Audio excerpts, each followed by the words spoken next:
Welcome back to the Behind the Play podcast. My name is Alex Adams, and today I'm very excited to bring back onto the show the GIF King, Tic Tac TOmar of Yahoo, of Zone Time, the podcast that everyone should check out, and the leader of tormented Leafs fans everywhere. So thanks so much for coming on, and I really appreciate it. Yeah, no worries, man. I guess we're starting like the first couple of steps onto whether that path goes towards torment or triumph. But we can't answer that question until May, maybe June. Hopefully June. June would be cool. So yeah, it'll be interesting to see how the season goes. And before we get started, I just want to, because we've known each other. You've been on the show before. We've talked on Twitter, but I feel like I don't know you well enough, and Okay. I need you to show me your phone, skim through all the pictures, show it on the just so everyone knows, because yeah. For a second I was like, what the heck? I was like, Yeah, oh good. yeah. See, that is why how weird Mike Babcock is, because you're thinking to yourself, Alex, what the heck are you asking Yeah, I me was right now? like the episode just started. Like, geez, not even gonna ask me like how my day was. It's like it's like straight up. Yeah, that man. I listen. No one wants to like wish that someone is out of work because times are tough and stuff. But Mike Babcock is a person who I feel, and I think a lot of people also feel, got a second chance that he didn't deserve, and this is what he did with it. It's been talked about for like over and over again. There's no justification for it, and I remember when it was coming up, people were saying like, "Oh, he's just trying to get to know them." I'm like, I don't know, sit down, have a conversation. Hey, you want a coffee? Like I don't know, watch a movie. I don't know, like how going through someone's pictures out of context, by the way, like answers any of those questions. So like honestly, like I think Columbus is in a better spot. I hope they are, and based off of the reaction of the fan base, it seems like everyone's happy with it. But like, man, I don't know. I guess it just goes to show like Avery on Zone Time makes the joke all the time. Like can we finally like get to a point where we're not just recycling the same people, both Oh, coaches and GMs. So I hope like now we get to a point where like organizations think like, okay, you know what? This is a person who has success in the past. Emphasis on in the past. Let's try to find the next person. Like let's look in like the AHL or like college hockey, for example, instead of going with the same person, especially a person like Babcock, who has a long resume of just not being liked. And again, for good reason. and also, like, I don't know. I find with hockey, like the coaching resume, like that team, those teams he had in Detroit were stacked. Like Fact. if you put me as coach, I think we would still win a Stanley Cup. Alex, you and I could have coached all of those kids. That 2016 Olympic team. No, sorry. The 2010? 2014, Oh yeah, the 14. 2014 Olympic team, the World Cup of man, we could have coached that team and they would have won. Like come on. So like honestly, and like even before he got to Toronto, like everyone like people were like, oh, like the best coach in hockey at the time. And at the time, I was a victim of it. I was hyped. I was like, sick. That's cool. But then when you look at the numbers, like Detroit, they were on like a turning point when they lost a lot of their Hall of Famers, Yeah. obviously. And I'll give them one thing: like that team that finished last for the Leafs, that was the hardest working last place team ever. Like, man, like those Yeah. games were not that painful. But at the same time, it's like he didn't really do it. He didn't do anything here, that's for sure. Yeah. So I don't know. I feel like this resume is overall. You win one cup and you're set. You're Yeah. set. Oh, he's a Stanley Cup winning coach. Okay, yeah. Like in what 2007? The same thing happened with Randy Carlo. Oh, he won the Stanley Cup. I'm like, yeah, like 2003 or whatever And it look was. look at that Depending team. Like I remember '07. That Ducks team is like what you just look on paper. That decor, the goal, just at a certain point, how much is coach, especially in a game with like hockey, and I'm not saying coaches have no play in the game or have no impact on the outcome of the results, but at a certain point, it's like this isn't the NFL. You're not drawing up like specific plays. Like this is a different sport, right? And Yeah. so it's like the new coach bump, which is like the weirdest phenomenon that I don't understand. I think that's all psychological. Anyways, Yeah. I want to ask you just a bit on that. Is that what did you make of Chicklets? Like, obviously, this big podcast breaking it. A bunch of former NHLers. Obviously, they're some people love them, some people hate them. But what do you make of seeing more players? Almost, I guess it's ex-players, but the more of a player empowerment movement that really led to Babcock getting fired.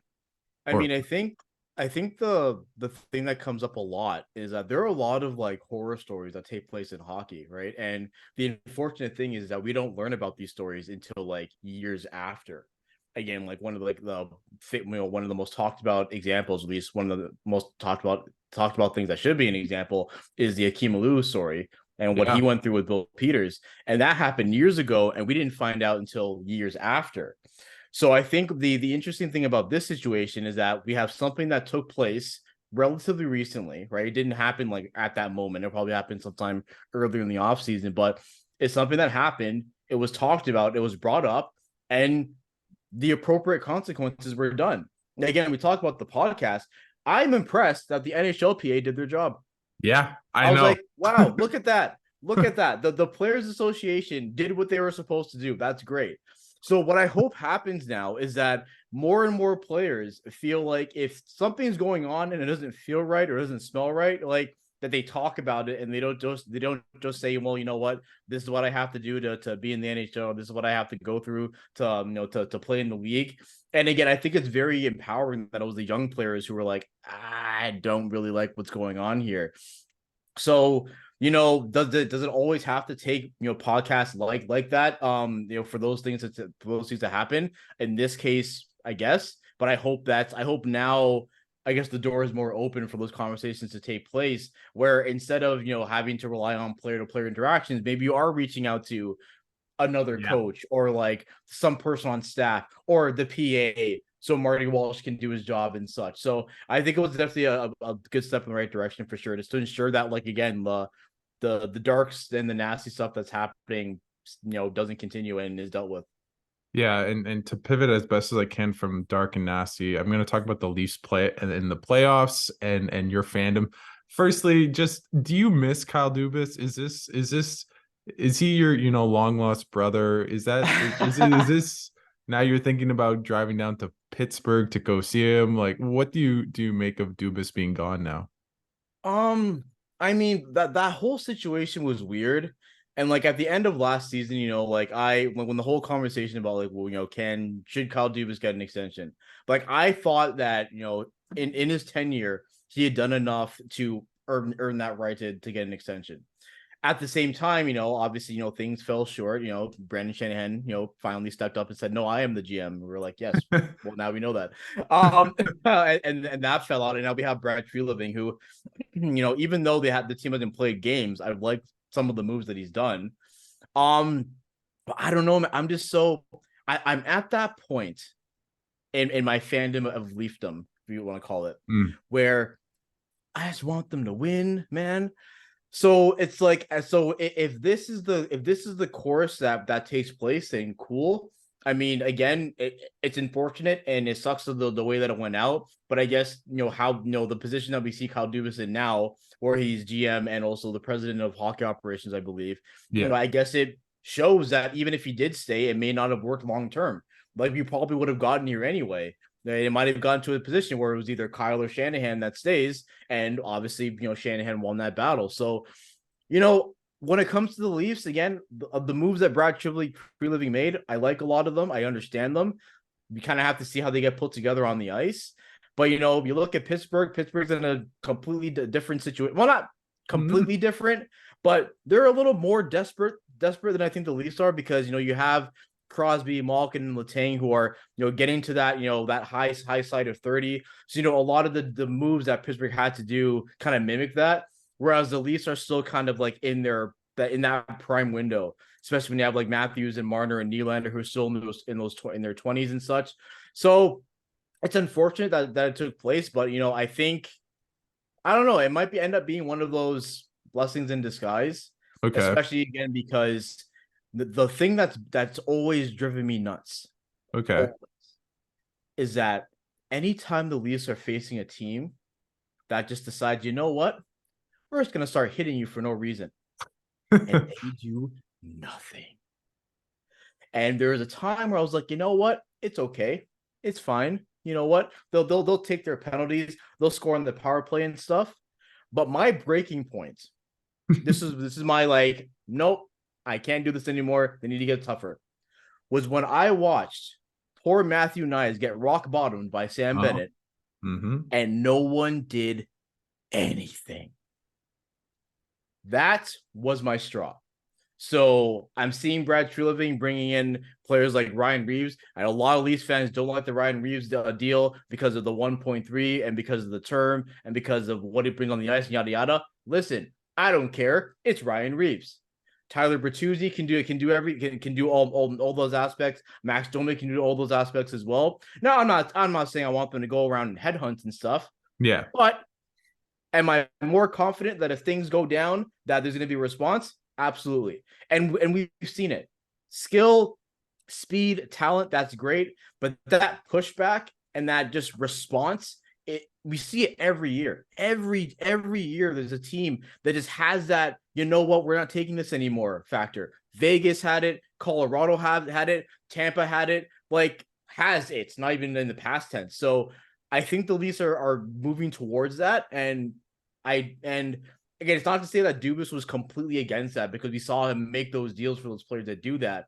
But I think it seems like now there's going to be like kind of like a wholesale, I guess, culture shift around that. And I'm okay with that. It's unfortunate again that Dubas had to go, but I'm really interested to see how the team plays this year. What do you think of the idea that at a certain point that the top guys have to bring it, right? Like obviously, I guess you could say that Tyler Bertuzzi is part of the not the core four, but is in like the top half of the lineup. But like, at what point is it up to a Matthews, a Marner to do it? And have they shown us enough that maybe that's not who they are? And is that like, how does that impact how you feel about their toughness? Yeah, I think they all have it in them. I think they just choose not to do it. I think the aspect of like, you know what, like, haha, you took a penalty, right? And I think like I think Martyr is very in that camp because there are a lot of moments where like someone will try to rough him up and he'll just like laugh and stuff, right? But you know, again, there are some times where you kind of just want to let people know that like, hey, don't do that. I'm not going to start anything, but I will finish it. Don't do that. Right, I think Matthews has it in him, and especially over the last like 3 seasons, we've seen him hit a lot more. Nylander last year, there's a game in November where he just laid someone out along the boards, and I was like, William, right? So they all have it in them, and I think maybe over the years, maybe like the frustration and again the ways in which they lose and get eliminated has gotten them to that point. Again, I don't think they have to initiate anything, but I think if there's a line brawl going on, grab a partner and dance. Like you know, just show the team that like you're at least willing to play. And I think that's something that the star players you know, definitely have in them for sure. I'm gonna push you not on necessarily the point, but like we still didn't see that last year. Like you talk about the Matthew Knies hit, like I'm not trying to get you all gloomy already before the season, but I'm just curious, like because they still didn't do it last year. Like what changes? Is it just Tyler Bertuzzi and Ryan Reeves showing up, and like how are they different than like a Chari and O'Reilly? Like, it feels like we've seen this movie a bunch of times. I think the difference is that last year, or even in years prior, there'd always be like one person who'd be like the designated mess him up person, right? Last couple of years it was Bunting. And I felt so bad for him because it would always be him. And then anytime he did something, the refs were like, hey, you're going to the box. Right. But now I think and even like when, like, for example, like a Chari got added like later on in the past, you know, we think of like Nick Foligno, for example, you know, before the back injury, right? But I think what's happening now, or what they're trying to do, is get it to a point where it's like there are multiple people who are willing to go there and then can drag everyone else into it, right? So it's not necessarily they started and then we kind of like jump someone afterwards. It's just like you know what, like you might feel bigger or taller, or at least more confident on the ice, and maybe might feel like, okay, I can handle this here. Now, to your point, we have not seen that whatsoever. So again, at this point, it's just wishful thinking. But I think they have it in them. And if they don't, they need to get something like that. Because again, we've seen it time and time again on these cup winning teams. I'm not talking about contenders, like cup winning teams. Their star players, when you know what's hitting the fan, they will drop them. Mark Stone just grabbed someone a couple days ago, right? Yeah, So yeah, you know yeah. what I mean? And Nathan McKinnon will do it, right? Like Nikita Kuch, like so many people on Tampa. Yes, they have their dirty moments and such, but again, they'll fight if when called upon. And I'm hoping that with the additions of Bertuzzi and Domi and Reeves, that maybe some of those conversations start to take place more often. Maybe again, it won't happen. It won't happen like like all at once. But like, if there's a game, for example, where like I don't know, like a Matthew Nice, for example, again gets like completely laid out. Yeah. I hope a lot of them have that moment of, okay, this happened last year and we didn't do anything. You know what? Screw it. And then just something snaps. Again, just wishful thinking for me. But we've seen time and time again that the skilled teams, the speedy teams, they can still handle themselves in that department. Well, how do you feel? How surprised are you that the Core-4 is back? And what do you make of the Matthews contract? Because it was definitely an interesting one for both sides, but it seems as though Leafs fans are pretty happy about it. As far as the Core-4 being back, I'm not surprised. Sorry. Yeah. I'm not surprised. Yeah. It's one of those things. That's okay. Because of how the Dubas thing took place. I don't know anything, but I feel like Dubas is gonna move one of them, especially because a lot of clauses were coming up. Like Nylanders had a no trade that was gonna come up Marner. July 1st. Marner, the full no move, and I wonder if that was something that was being entertained, and that also became part of the reason why paths diverged and such. So I'm not too surprised there. I'm also not surprised that in this era of Brad Treliving, again, it's just new that something still hasn't been done, right? Something that Brad Treliving has mentioned over and over again, that if you have star talent, if you have elite talent, like you do everything you can to keep it, because it's really hard to get that talent. And as a person who was a Leafs fan for the longest time, screaming for a number one center for Phil Kessel, it's difficult, right?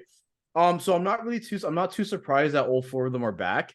And again, hopefully it's another vote of confidence or whatever you want to call it that can help them go.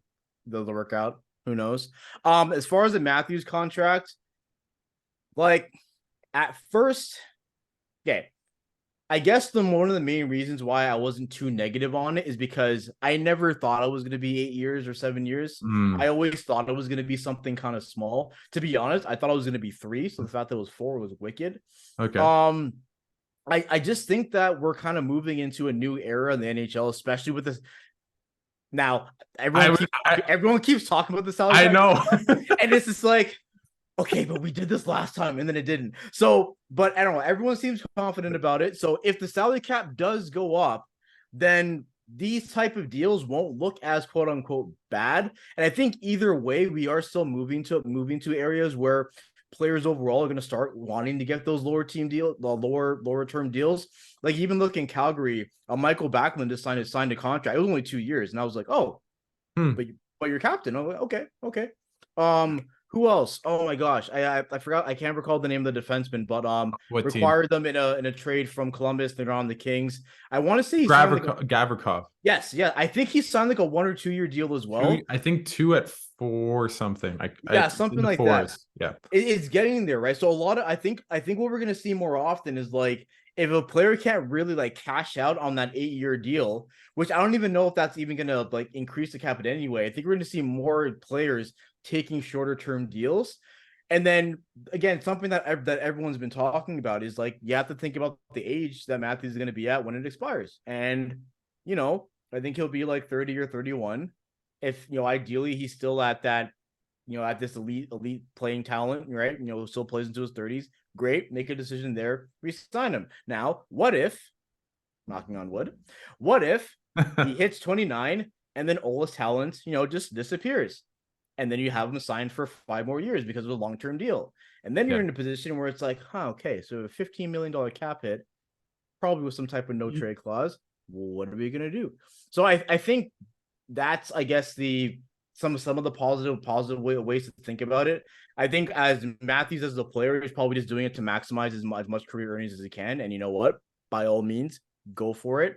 But I think it does help the Leafs in a sense where after the deal's done, they can kind of evaluate what they want to do. Because what if I hope this doesn't happen. End of the year, we have still not gotten anywhere close to the cup. There's no point in continuing this again. So at least there you have the cap flexibility to kind of do some type of retool or rebuild. Gosh, if it goes there. So I think on both sides, it does make sense and it helps. Again, I think one of the main reasons why a lot of Leafs fans hate it is because you look around the league and you're seeing 8-year deal. What did you think when Tim Stützle said, we I took less money so we can win, essentially? I'm paraphrasing. And you just think, I have to see this guy for the next 8 years. Yeah, I know it was the preseason, but that shot is disgusting. I know. I was like, oh, okay. You got offended. Yeah, I mean, again, I think you look at teams like Ottawa, New Jersey as well. They have a lot of their young core locked up for a long time, and that's great. What as far as what Stützle said, I mean, there is nothing to prove otherwise. There has yet to be a team with a double-digit player that's won the cup. The only team that's done that is Vegas I think Jack Eichel was only there for a season. Yeah. So that's the only team to ever do it. And Mark Stone came on LTIR. It was one of those kind of captions. Exactly, right? So it's I get the instant outrage for it, but yeah, you look at the quote and I'm like, where's the lie? And again, we just won a series last year, right? Again, with this cap structure. So there's nothing really to get angry about. It's the Leafs versus Sens and heat up and stuff. But again, I'm watching this team. I'm watching what they try to do in the playoffs. The things haven't worked out that way. And at the same time, they're constantly putting themselves in positions where they have to do all these weird cap gymnastics to get things to work. Last year, we had to keep signing all these PTO goalies because we couldn't because of the cap.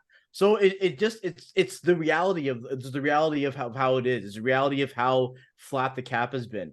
If the cap increased in the way that Kyle Dubas, for example, thought it would when he initially signed those deals, maybe we're having a different conversation. But this is what it is. This is a reality.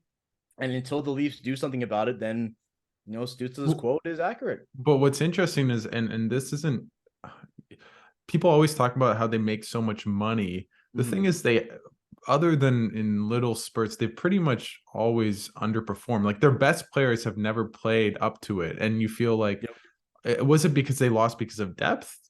You could argue, but more last year, they just didn't score. And it's well, who are they paying to score, right? It's Mitch Marner, Austin Matthews, William Nylander. So when people come and say, well, the Leafs, Core-4, they paid them too much. It's no, they paid them to be better in the playoffs. Alex, every year when all these preseason shows start, right? Every year. And I wonder if anyone's noticed this, the people who are saying these things, if they notice it, every year people say, oh, well, what do you think of the Leafs? What do you make of the Leafs? And they say the same thing over and over, and it makes me want to throw my head into a wall. They're like, oh, I don't like their blue line. They need to get bigger on defense. The blue line does not score goals. You see it all the time. When the Leafs need to score a goal, whether it's an elimination game or just some type of high tense situation, they can't. And the star players can't do it. They need more depth. Or the star players can score the goals, right? And so that's just what we need. We just need a year, and I hope it's this year for one of them. Nylander is generally really consistent in the playoffs, but I just need Matthews or Marner. Marner would be cool to just one day say, you know what? We're not losing this series. And just put up 15 points. You see what oh my God, Draisaitl. Draisaitl goes Super Saiyan 7 in the playoffs, man. He just snaps. And it's crazy. But again, that's what you need. You need your best players to be your best players. It's about the goals that they score. So when it comes to these contracts, it's like, yeah, sure, you don't get paid in the playoffs, but like the players who have the highest cap hits do so because they're paid for what they're expected to perform in those key moments. And whether it's a playoff clinching regular season game, a series clincher, a Stanley Cup final, like that's what they're being paid for. And as it stands yet, the least star players haven't gotten to that point.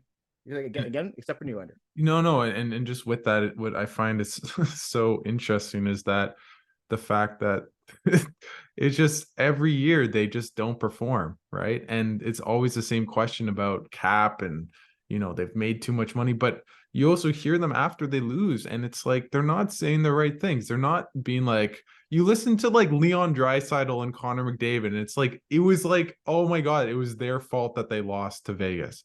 And you're thinking, oh my god, no, it was not. No, yeah. it was not. It was because their defense sucked and they had no like so you would like maybe a bit more accountability, and I never really feel it. And I don't know if that's because they're making too much to not care. I don't have an insight. I'm not around the team, but it would be nice to hear them take more ownership of the feats, and that's why I'm just skeptical. It isn't even as much about how they lose, but what they do after. Yeah, exactly. And I just hope that they're fed up. Just fed up. Like I remember, I think it was 2020 or 2021 when back when the Colorado Avalanche were the Leafs of the second round. They couldn't get out of the second round. Yeah.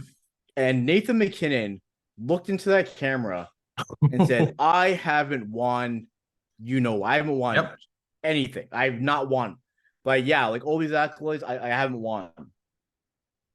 That's what I want. And I feel like it's there. Matthews has sometimes gotten to that point of kind of saying like, like I don't really care about like the individual accolades, I just want to win. I think he started saying that a lot more last year. But yeah, like when I hate listening to the post game comments after they get eliminated because I hate when they say lessons. It irks my soul. It's like, oh, this is a lesson for us. I'm like, it's the process. No, the lesson was like, I don't know, Boston the first time or the second time or Columbus or Montreal or Tampa. Like those are the lessons. Like, no, now it's just like either you did or you didn't. Like screw the moral victories. So I just again I hope they're at a point now where they're fed up. Maybe this off season, this is the closest that they thought where it's like, oh wow, we could actually be broken up here. Like this is where this might be an opportunity, maybe a moment where one of us gets traded. They come back. It didn't happen. The coach is still here. The GM isn't. It's a new GM who's looking and watching. So yeah, like it's still elite talent, but still like there's still a lot of, I don't know, I guess evaluations being done, for example, right? And this is there's such a strong opportunity to really make an impact. And I hate to throw the Mark Bergevin thing, but like you never know what happens in the play. Who had Florida make it to the final? I didn't. They beat Boston. I thought it was funny. Then I got hit with karma because they beat us next. So it's like anything can happen. And especially in a time now where like Boston's getting old. Bergeron's not there anymore, right? David Krejci retired again. Look at Tampa. Oh my gosh. Vasilevsky's down for 2 months. Injured. Kaloran's in Anaheim. We don't even know if Stamkos is going to stay there. They may not even be good. Knocking on wood, they probably will, but who knows, right? Like the Atlantic Division for the longest time always seemed like such like a powerhouse and stuff. But now we're getting to this weird like transition point where you have teams like Ottawa, Buffalo, Detroit, who are trying to take that next step. You have the teams who are good for so long that might be taking a step back. And then you have the Leafs that are still there. And they really have an opportunity to send a message this year. Now, I'm not saying dominate the regular season because I don't care about the regular season. I just want them to set up shop such that in the playoffs, they're in a good position to win, and then they win again, and then again, and then they have to win again because if they make the Stanley Cup final and lose, I wouldn't survive. I couldn't do it. I don't know how fans You know what I want just for you, Omar, is yeah. that you make the finals and you're thinking, okay, great. And then it's Connor McDavid every single shift. And he's just looking at you, piercing through the TV Oh, screen. And he lifts the cup in Toronto despite all of his GTA. It's just his family. And I would love that because there would be so I much would content. I would take a hiatus off of like everything. like You just I would disappear for the entire off season.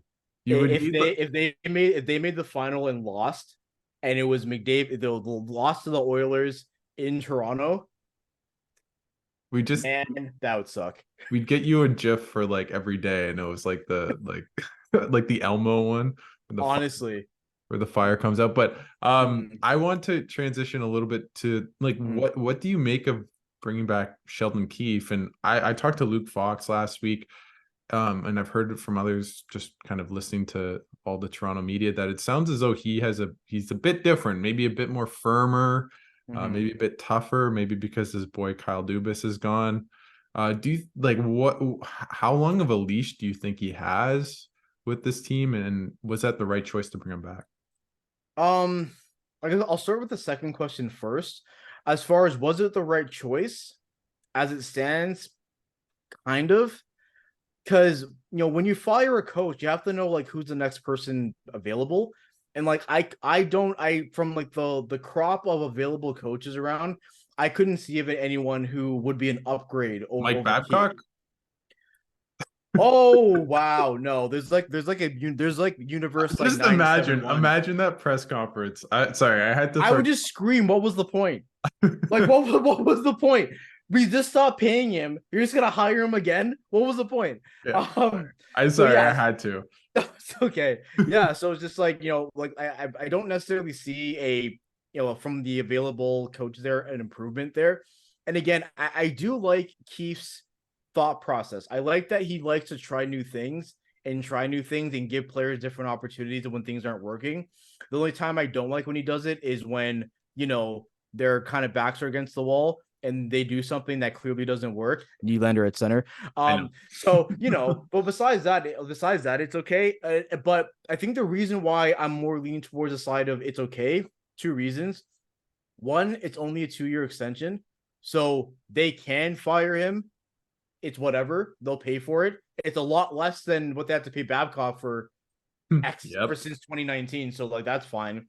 And then another thing as well is that I want to see how Keefe coaches, to your point, Alex, without Kyle. Yep.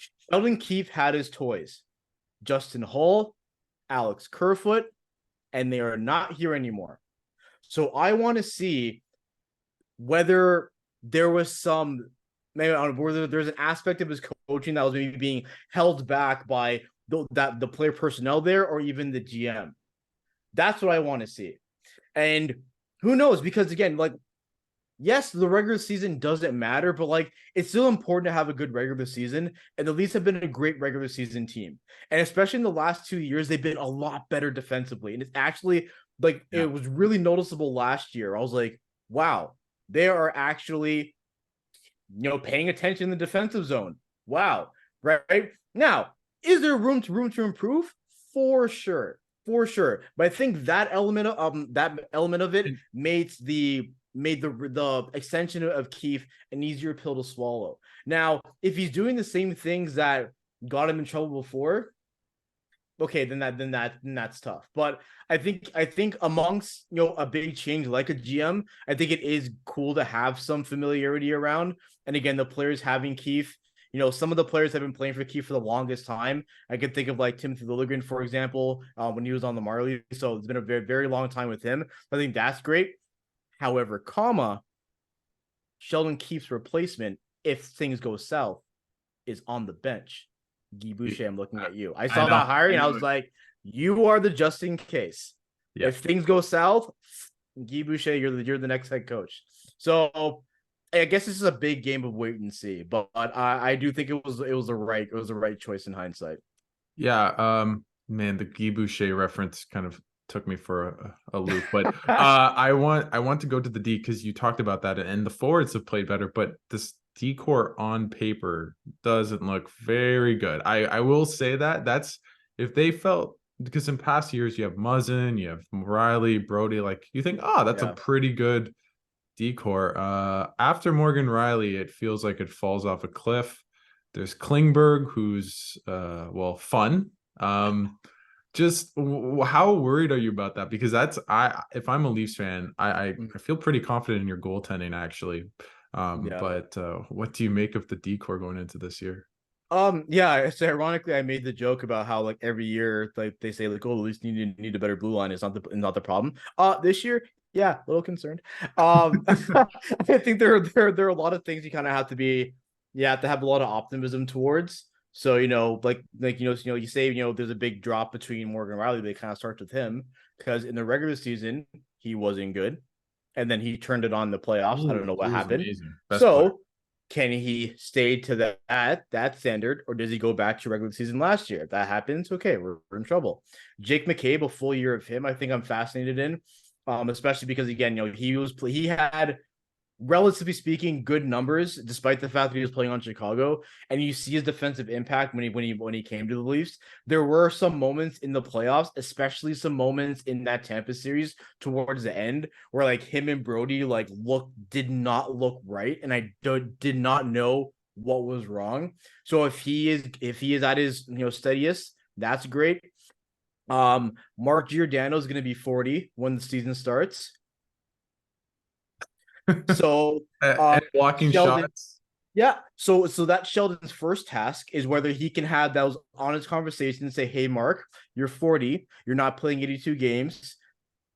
Take a seat a couple of times," which is great because I'm looking at like a player like Simone Benoit, for example, from Anaheim, who appears to have a chip on his shoulder. Looks kind of frazzled, or looks kind of frazzled. He didn't get a deal with Anaheim and was unqualified. So it looks like he has something to prove. He's described himself as a physical player, a defenseman that likes to move people in front of the net. Music to my ears, because we don't have a lot of defensemen that do that. So does he make the team? That'd be great. Connor Timmins was in this awkward spot where for the longest time he's like, okay, he's probably a person that that goes on waivers, goes to the Marlies. After this preseason, I don't think he clears. So I don't know what's going to happen there. But can he get better defense? Like we know he can put up points. Can he get better defensively? Who knows? Timothy Liljegren, this can be a huge season for him, and I'm already starting to see a lot of those good signs, especially in his confidence with transitioning the puck. So I think this can be a really good opportunity for him on the right side. And then there's John Klingberg. John Klingberg has some wholeness to him. And when I say wholeness, I mean Justin Hall. Because man, there is some the preseason game he played, I thought he was still on the team. I was like, Justin, I thought you were in Detroit. And I'm like, oh no, just same number. Because like offensively, I get it. I think he had like 8 shots his first game. Yeah. I get it. The Mitch Marner goal that led them to overtime. It started with a Klingberg one timer, created the rebound, score. That's cool. Defensively, that's where my concern is. So if they play him with like McCabe or Brody, who can handle that defense, cool. But it's really gonna come down to the communication, and that's something that like old Leafs teams of the past, like the 17, 18 teams, for example, that had like a young Morgan Riley and Jake Gardiner, for example, that did not talk to each other.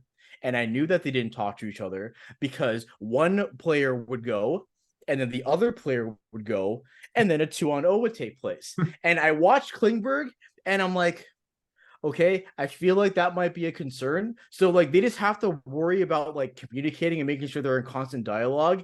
If that happens, maybe it can be better. But if you gave Brad Treliving some truth serum and asked like, hey, was this the blue line that you had that you imagined to start camp?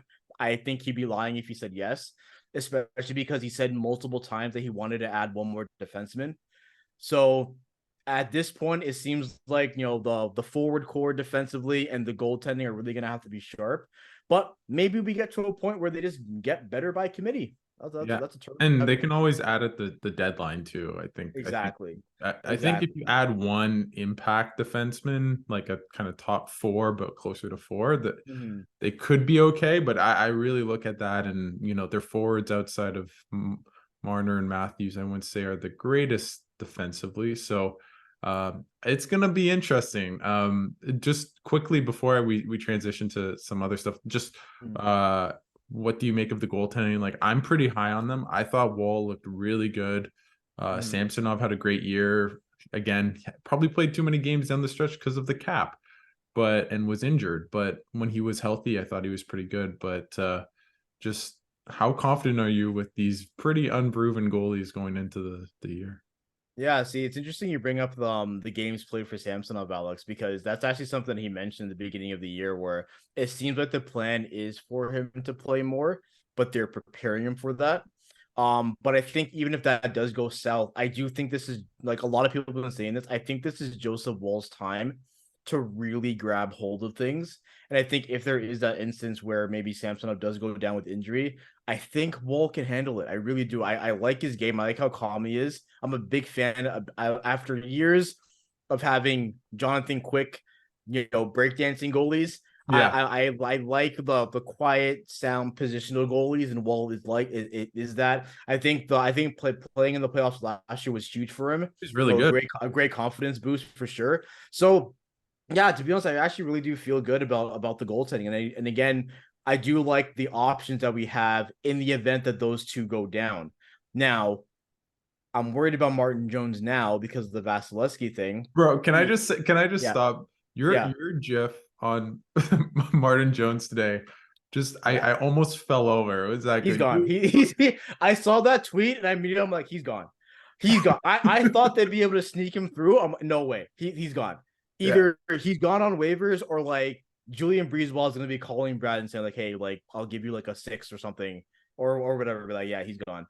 But either way, I think after them, like Dennis Hildeby, for example, still relatively new to the organization, but huge goalie, like 6'7". Again, same thing, positional, steady, doesn't move too much. Keith Petruzzelli played last year with the Marlies. I'm really, really high on him as well. So I think not even just the 2 goaltenders that we have in the NHL, but I think just the depth. I think we're more equipped to handle injuries, and it happens. I think Vegas went through like 5 goalies last year, so like having goaltender depth is important. I think the Leafs are, for the most part, equipped for that. So I mean, I don't want to ask you a prediction because we don't know, but is this the year? Is this the do you feel it in your your bones, your heart, everywhere, in your fingers when you're on Twitter? Is this the year? Are they going to break the curse and make it to the 3rd round? No, I'm kidding. And win the Stanley Cup. It's honestly, like, it's so difficult to predict Stanley Cup winners. Yeah. Like, even if I think people who say like, oh yeah, for sure, this is going to be the year, like, you just never know. An injury here, a matchup there. Like, I think Boston probably went to the playoffs last year thinking that they were going to win, especially after the year that they had. That's my thing, is I never pick the President's Trophy winner. That is like my cardinal rule. I actually did not pick Boston to win the Stanley Cup. And I didn't think they'd lose the way they did. I will say that. I didn't pick Florida, but it's such a weird game. Like, it just, especially in the playoffs, the refs don't show up. So then that's another factor of the game. So I think because of that, that's where like I can't really answer too well, because the Leafs need to know that there are 2 seasons. There's a regular season and the playoffs, and it's completely different. And year after year, we see more examples of it. But time and time again, like, fans, media are always shocked about the differences. Officiating is different. How you played, it's different. What you need to do to win is completely different. So I need to see how this Leafs team plays together in one of those scrappy games, in like a high scoring game, in one of those shutdown games, before I can say that, yeah, they're Stanley Cup contenders. I think they're going to be a great team. I think they'll be a great regular season team. I think they're going to win a lot of games. But when it comes to the playoffs, everyone's automatically saying, well, we won around last year. That automatically means we're going to win around this year. I don't know. There are a lot of good teams in the East. A lot of good teams in the East. I know Boston obviously lost to Florida, but how important is it for the Leafs maybe to get that, win the division? Maybe you'd think play a better or an easier opponent, but look at Boston. Yeah, is that something you think about, or is it just get in and don't really care about just win and get in, make sure you're in the dance and go from there? Yeah, I used to care about like home ice advantage and all that stuff, but nah. Okay. I know it can affect some teams, definitely. I don't know if it affects the Leafs too much. Well, to be honest. Look at the Tampa. They won what, one home game in the playoffs last year? Oh, And they won 5 games, won 1 at home. So it's like, it doesn't matter. I don't know, man. Yeah. But like, yeah, like when it comes to the regular season, like, would it be cool to win the division? Sure. They also won the North Division. And what happened?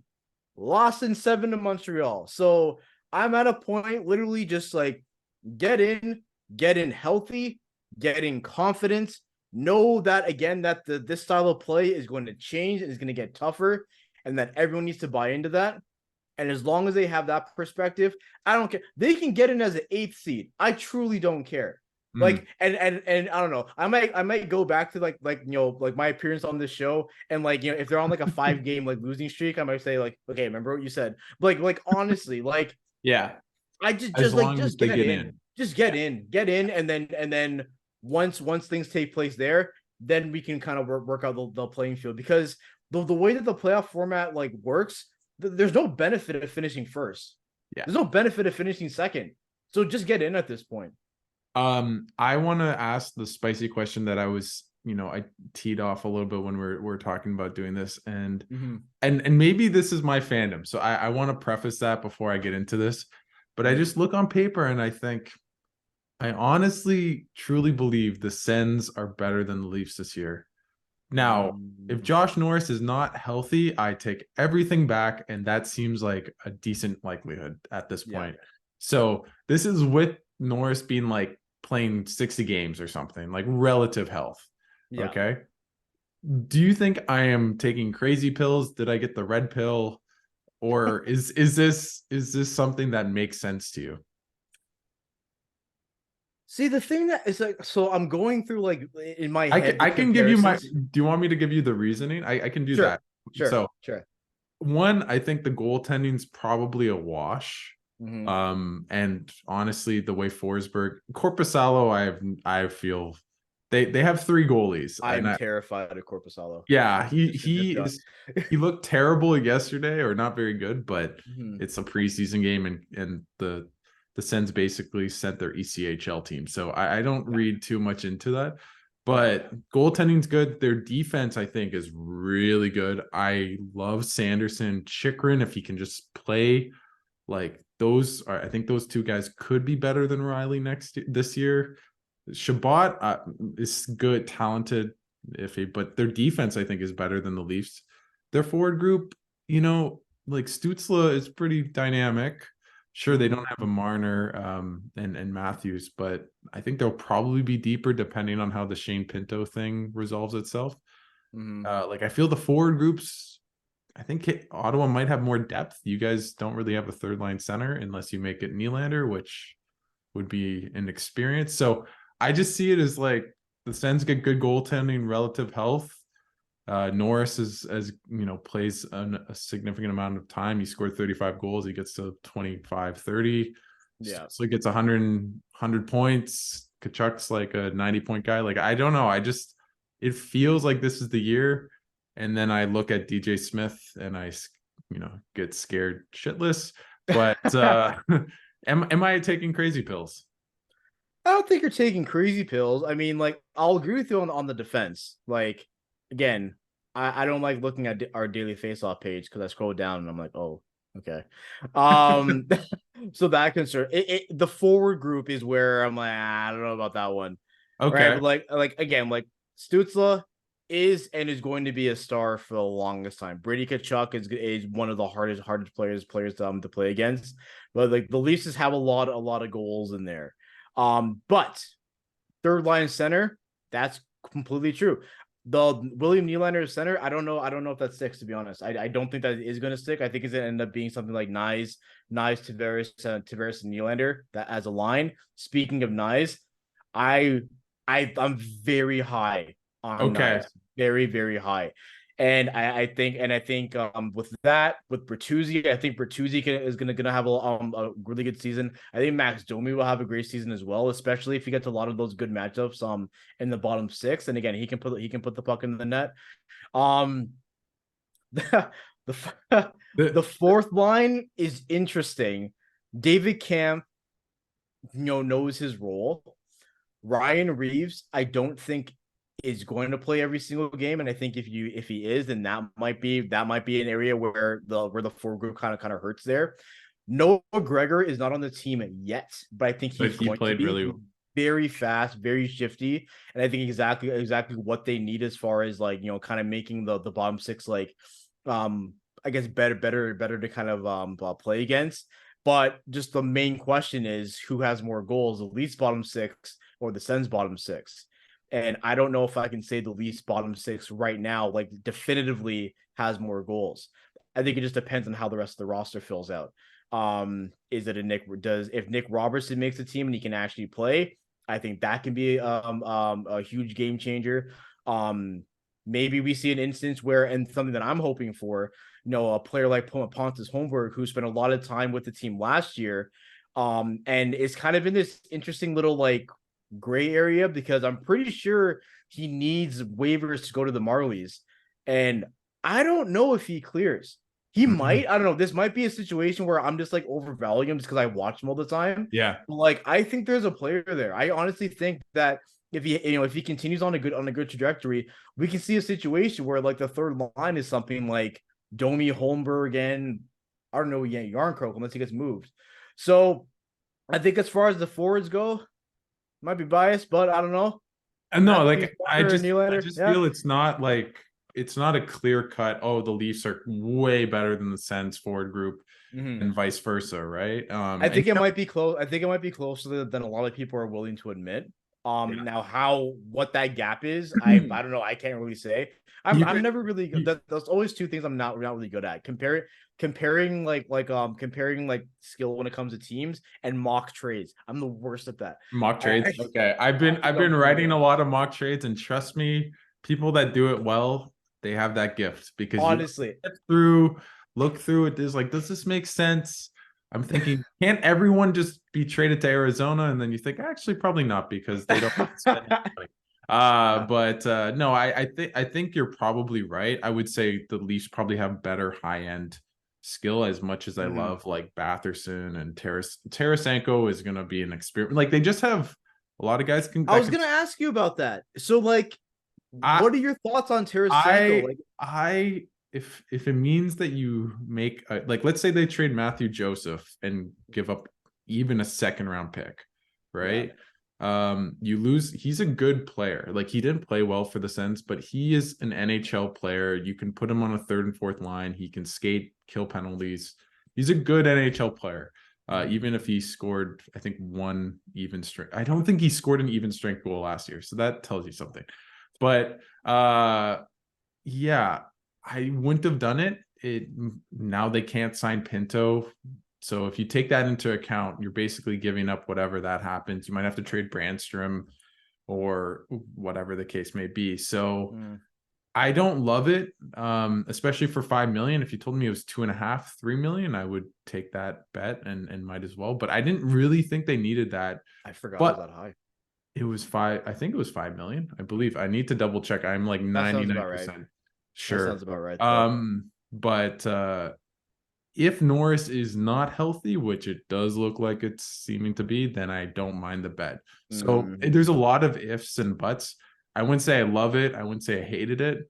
I do think it's like I think about the NBA a lot because I cover basketball a little bit, and guys, you see a guy and they signed on a minimum like John Wall. I'm like, oh my God, John Wall is on this team. And because he was an all-star 5 years ago, not so much anymore. So we'll see how it plays out. But overall, a decent move. But I would say from what I'm hearing, Pierre Dorian does not have a long time left in Ottawa. So Really, that sucks because like a lot of those deals, like those are like there's gonna be a time where there's gonna be like a new GM and people are gonna be like, wow, I can't believe they got all these players on Ottawa signed to like signed to such team friendly deals. And then like you're just gonna see like Pierre Dorian saying like, well, yeah, I did that. But like, no, Pierre Dorian is like the ultimate like high risk, high reward. It's like it either really works or it falls flat in your face, Colin White. So it's yeah, or Michael Del Zotto. Now, I will say I don't know how much Eugene Melnick was kind of behind the scenes, so I'm not gonna blame him for everything, but Tyler Boucher, not so good. It's just and then 2020 he just kills the draft, right? Like, so it's man, man, that was funny. 2020 draft. Just watching it, I'm like, wow.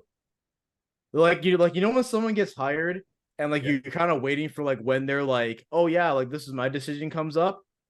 That draft was going through and I was like, there he is. Yep, there it is.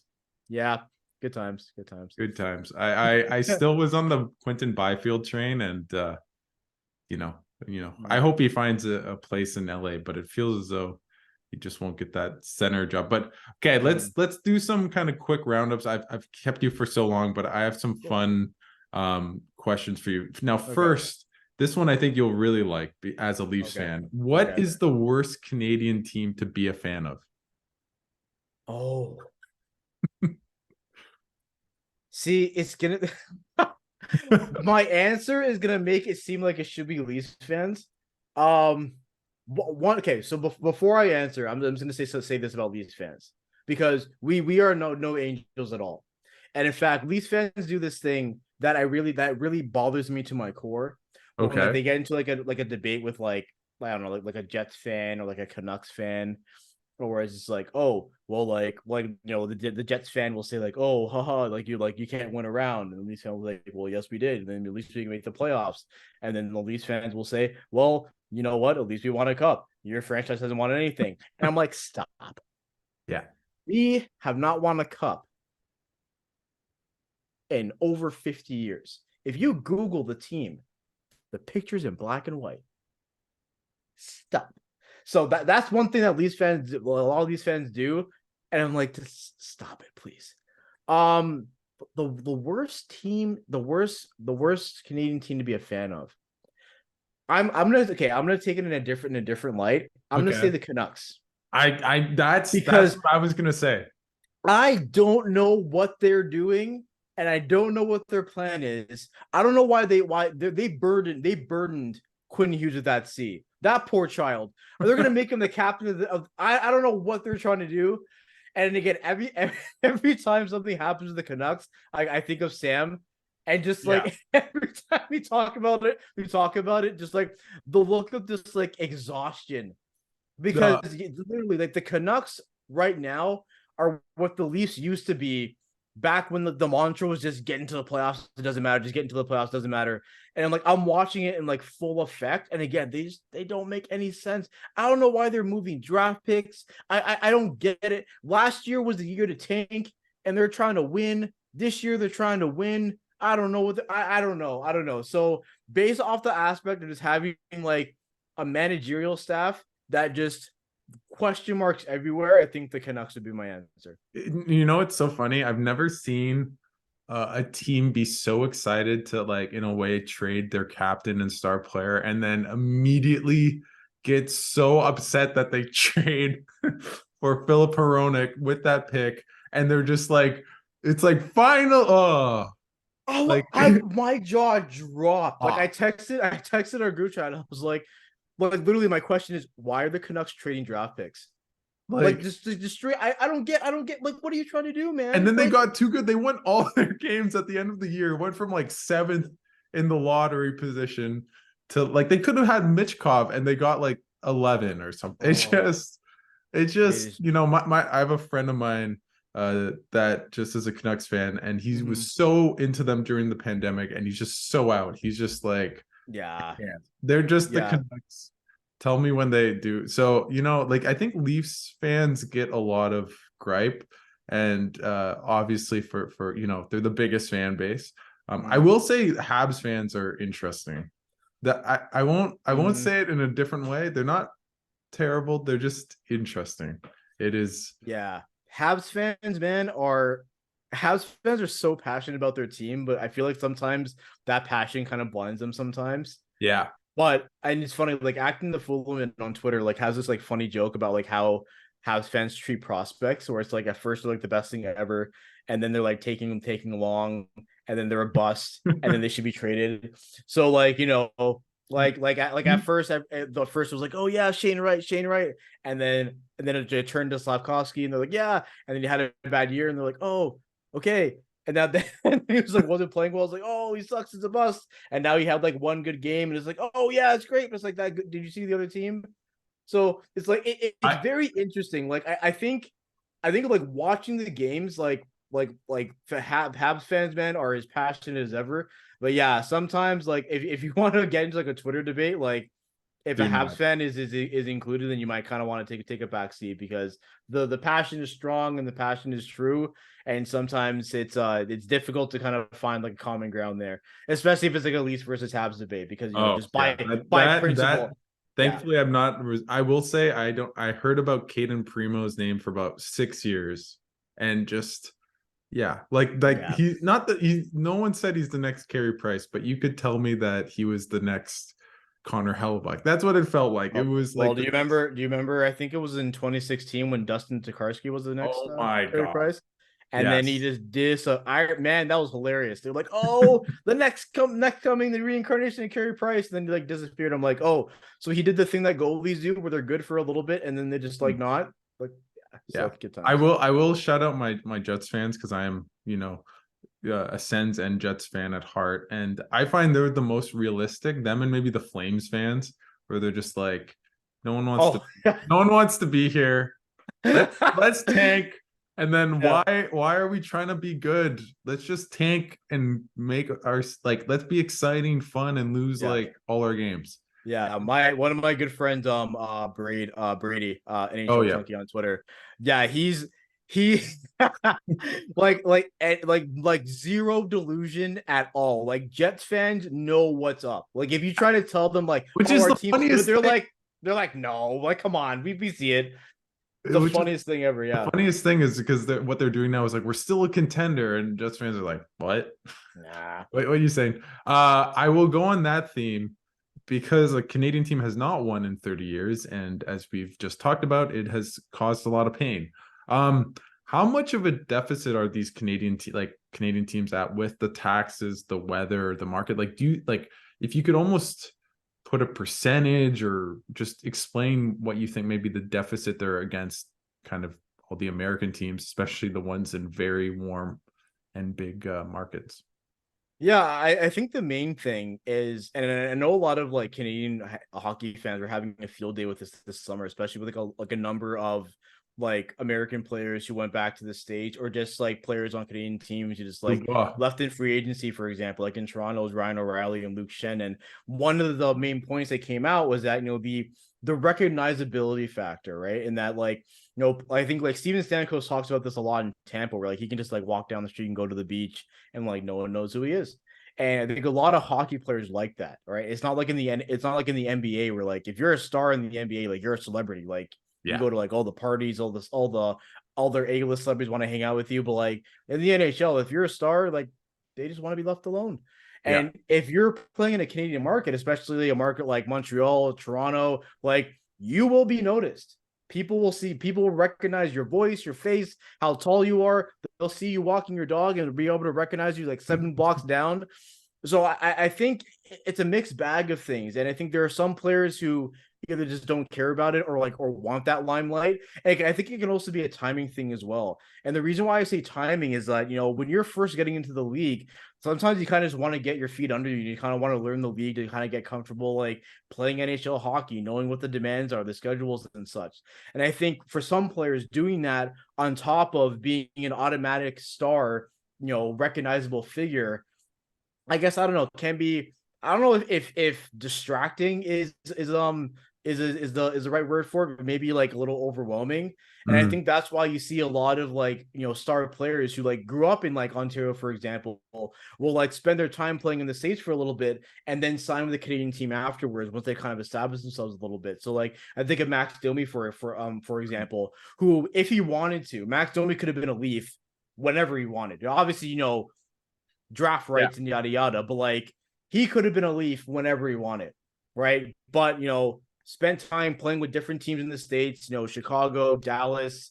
I think was he on Columbus? Yes, he was. I think, He yeah, was. right. He was. Like a lot of different Josh American Anderson teams. trade.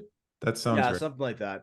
Yeah. And now I guess it felt like now is the right time. So, but I do think that the limelight or the awareness, or I guess the scrutiny, maybe some players just don't want that. Some players just kind of want to be able to, have their cake and eat it too. Like be a great player, be a high performer in a sports league, but at the same time still be able to go down to the local shopping mart and not be like have their picture taken or whatever. So I think it's kind of a mixed bag of them both. I can't comment on it because I am nowhere close to being that, and I know there are some people who say like, oh, it's soft, like they can't handle the limelight or whatever, but.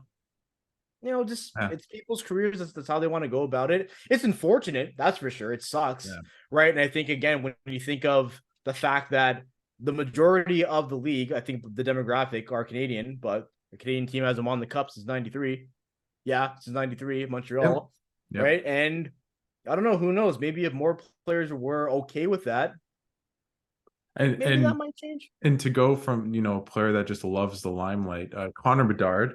I mean, he does on the ice, but I want to give you an over under because I don't know if I'm being way too high, way too low. Is over under at 35 goals? Do you take the over on Connor Bedard rookie year? Again, exclaimer, barring injury. You know what? I think I'll say over. Ooh. His shot is stupid. That prospect goalie, man, I would have sued. I'm not even kidding. If I was the agent, I would have been watching. I'm like, how dare you put my client in that position? Like he sits out. Oh my god. Well, like honestly, like I don't think it's out of the realm possibility for Bedard to have a Matthews like rookie season or even more. Like again, like it just comes down to whether he can get the time and space to do that. And I think he can. Like again, like he's been ready for the NHL for the last year and a bit now. Like he's only getting in now. So I think he can perform definitely. And I think if you have a team like Chicago, they can probably make up and do a lot of damage on that power play. And you have to think that Bedard is gonna have a lot of opportunities there. But like again, like he's getting these shots across, whether you're covering him or not. He's ripping that puck. And I think that's something that's gonna catch a lot of goalies off guard. Or they're gonna see him like wind up, and it's like, okay, well, he has like a couple of people in front of him, and then that's unfortunate. So I think that's where a lot of those goals are going to take place. And again, he's going to be playing with like Taylor Hall, for example, who really great playmaker, right? So I think I'm going to go on the over. I think he'll finish with like maybe like a 40 or a 41 goal season. And if not, then it makes sense, NHL. Whatever. Okay, so on it's people that produce at high levels. Connor McDavid, can he? And this doesn't have to be this year, but will he ever be a 2-point per game scorer in the NHL? He do 160? Yes. Is it this year? I don't know if it's this year, but it's at listen, Connor McDavid is impossible to fathom. Like because he is video game hologram in reality. Ooh. And if he wants to do something, like it's like Sidney Crosby did the same thing. There would be years where Crosby would just go into a season and say, you know what, I'm going to win the Rocket. And then just score goals. McDavid went into this last season saying, I'm going to win the Rocket. and just flew with it. Oh my So God. I think if McDavid wants to, now granted, it might change because I really think he's on that like I'm gonna do whatever it takes to win a cup thing. He has like a Yeah. little Yeah. mean, angry face and stuff, which I respect. But like McDavid is gonna put up points and points and points and points for eons. So yeah, I would not be surprised if after everything's said and done, he like retires as a 2 point per game player because again, like he puts up points like it's nothing.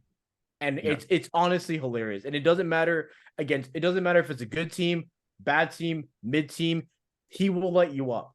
And that aspect, like there's no stopping him. So if he wants to, I think he can. Who is the best team in Canada?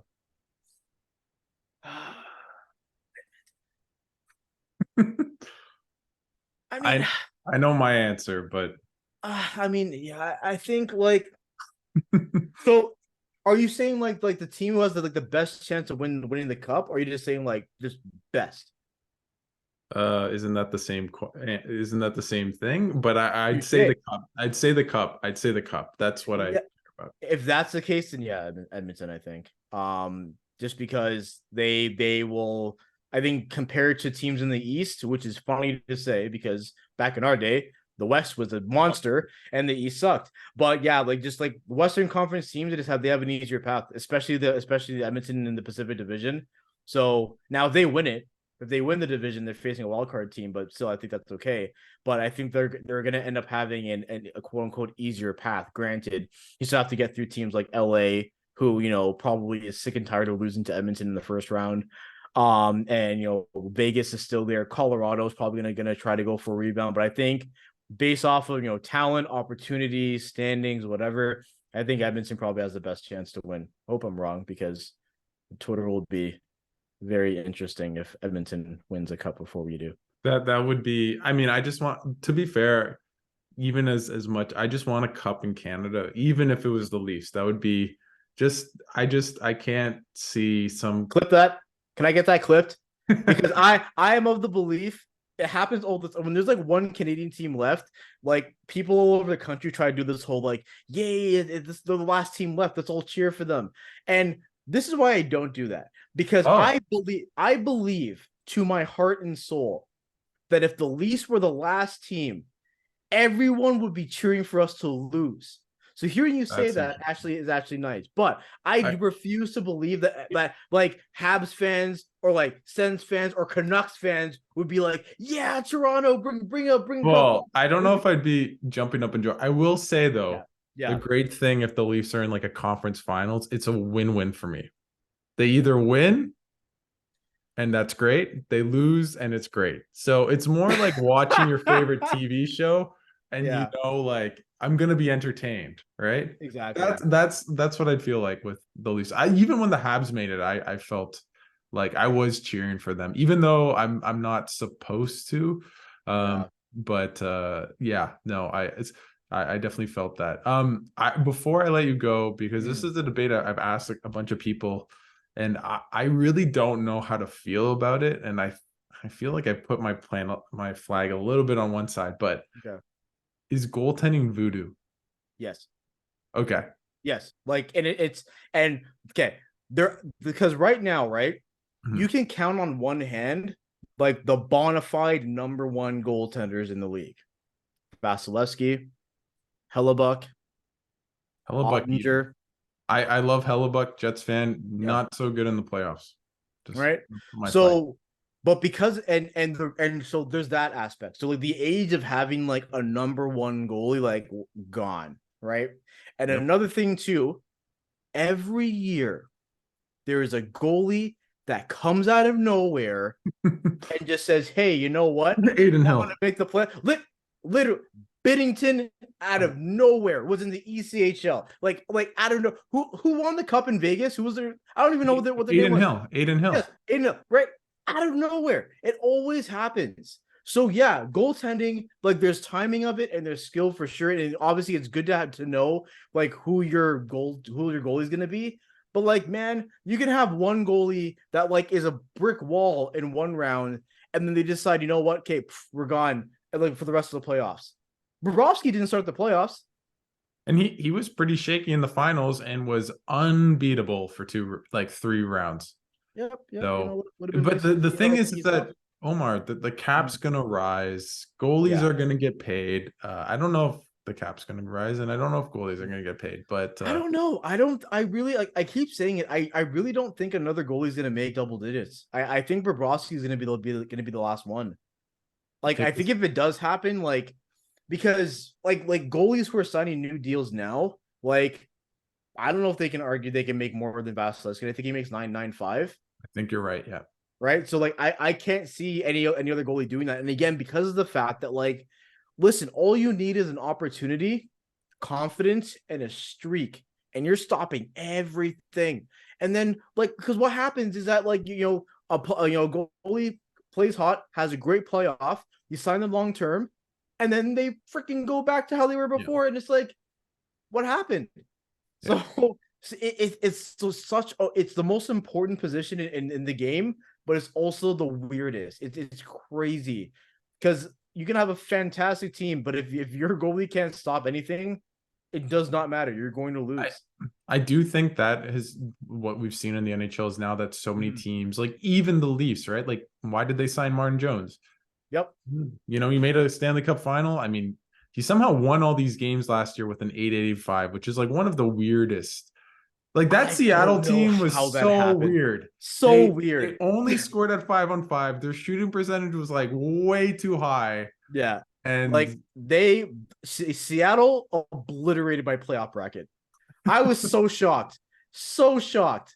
But yeah. So I don't know. I but don't I know. just think it's like you look at the Sens, you look at Vegas had like 4 goalies, 5 goalies. You know, I think you don't want to look at Tampa as like they're the exception to the rule.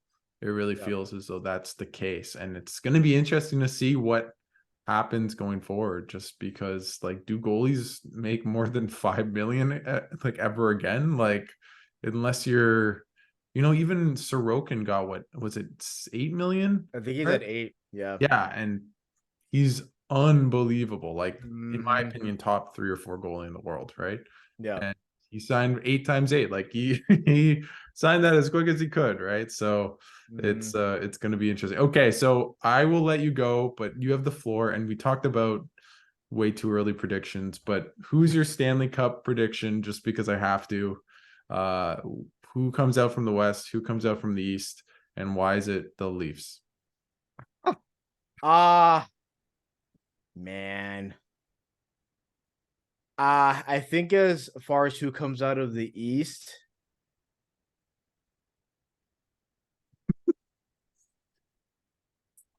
I've had like this like interesting little like run with Carolina, but I feel like Ooh.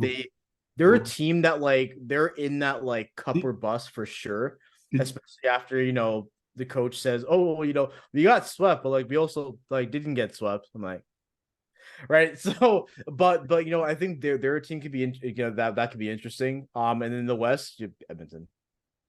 Oh, actually, wait, no, whoa. no, Whoa. no, Colorado. Colorado. Okay. Yeah, yeah. Ooh, Nathan McKinnon. Nathan McKinnon is mad. Nathan McKinnon is mad. I feel very much so that Carolina is a bit, I'm gonna say it. I don't believe in them. I just Mm-hmm. I just I think you need to have one of the best forwards in the NHL to win the Stanley Cup. You look at who won, maybe St. Louis 2019, because I wouldn't have said any of those forwards were like a Mm-hmm. top, maybe Tarasenko. Uh Yeah. Even in 2019. You just need that top player. And I love Sebastian Aho, but is he even a top 20 player in the NHL? I don't I know. wouldn't say top 20, no. But like I remember like the whole season, like Carolina's strength is their depth and how like everyone scores. Yeah. And I wonder if that's something they try to lean into a little bit more. And maybe that's something that kind of But catches teams off guard. But you are right. Like you do need that. Like there are so many times in the playoffs where I'm like, man, it'd be great if they had Svechnikov right now. yes, that's They true. didn't have That's they true. didn't have the game breaker. That's true. That's a very fair point because he was so good throughout the season before he got injured, and like he Mhm. is a game breaker. And Yeah. I remember before I went to, I think they came to Ottawa twice. I watched Carolina before the end of the season. And Hmm. when you go to a game, I always like check the score and it's like, what's their stats? And I'm like, Yeah. 19th in goals for. I'm like, what? And you're thinking that is worrisome. We Yeah. talk a lot about like defense wins championships. Still got to score, right? And they in that Florida series, they did not score, right? Nope. So, Not at all. but Omar, thank you so much for taking the time and doing this. This was a long time, but a fun time. I just want to give you the floor to plug whatever you need at Yahoo, Zone Time. Just the floor is yours. Yeah. So Twitter, Tic Tac TOmar, Zone Time is starting up this no, starting up. We're having another season of Zone Time, which is great. Another year doing, I guess, like post-game analysis for the Athletics, so that'd be cool as well. And Awesome. yeah, just mainly just gifs and clips and all that things Leaf. So in the inevitable hopeful moment that doesn't take place, if they lose, you'll see me there. If they win, you'll also see me there. That first round victory was sick. Yeah. Like, yeah, I thought I was dreaming. That was cool. That was awesome. That is so sad. I am so It sorry. is. It is. It is. It's very sad. Like people are like, "Oh, Leafs fans, that's your Stanley Cup." I'm like, "You're damn straight it is. I just You are remember that. That's all I needed. That's all I needed." it's like you and Steve Dangle. People are like, it's like almost like they just like cured cancer. It's like, oh my God, I am so happy for you. This is so amazing. Yeah, it's so Thinking, sad. If I was Brendan Shanahan and like on Twitter that day, I'd be disgusted. I'd be like, look what we've created. We only got to the second round and they're celebrating. what is like the GIF or the like comment that is like the most viral that you've ever had? Because I need to know this before I let you go. End off on a high. Oh man. Geez, I think it's anything like goofy that like Matthews and Marner do. Okay. So like one I think that's gotten a lot of traffic soon recently was like Nylander just like helping with the equipment. Yeah, I saw that in A lot Ottawa. of people yeah, a lot of people like that How do one. you how do you make the? Can you give us the secret sauce, or is this state secrets? How do you make the Oh, gift? it's not really like anything secret. Usually it's just like some type of like screen recorder. So like, Oh, OBS usually is a good one that oh yeah. helps. And yeah, then you just Okay, put them up there there. you go. But yeah, usually it's just any usually the most popular clips are the ones that are like aren't hockey related at all. It's just like the players just like being people. And again, that's what I love about gifting is that like, you kind of capture those moments to kind of like see it. Whereas like, yeah, there's the player, but it's also like the person. They have a personality. And it's not just like, well, pucks in deep and forecheck and yada yada.